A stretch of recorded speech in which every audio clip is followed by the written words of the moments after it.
నరసింహ శతకము. నరసింహ నీ దివ్య నామ మంత్రము చేత దురిత జాలములన్ని త్రోలవచ్చు.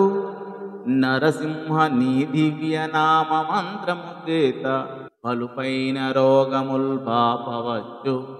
నరసింహ నీ దివ్య నామ మంత్రము చేత రిపు సంఘముల సంహరింపవచ్చు.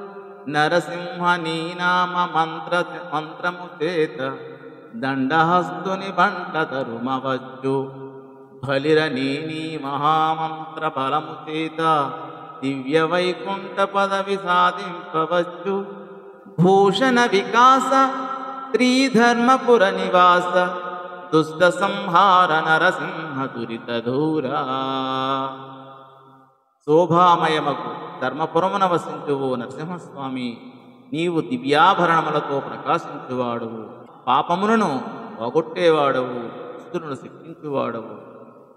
తండ్రి, దివ్యమైన నీ నామాన్ని జపించి పాప మూటలన్నిటినీ క్షాళనం చేసుకోవచ్చు, భయంకర వ్యాధులను పోగొట్టుకోవచ్చు, శత్రుమూకలను హతమార్చవచ్చు, యమదూతలను వెంటబడి తరమవచ్చు. నీ మంత్రము యొక్క దివ్య శక్తిచే వైకుంఠ పదవినే పొందవచ్చు.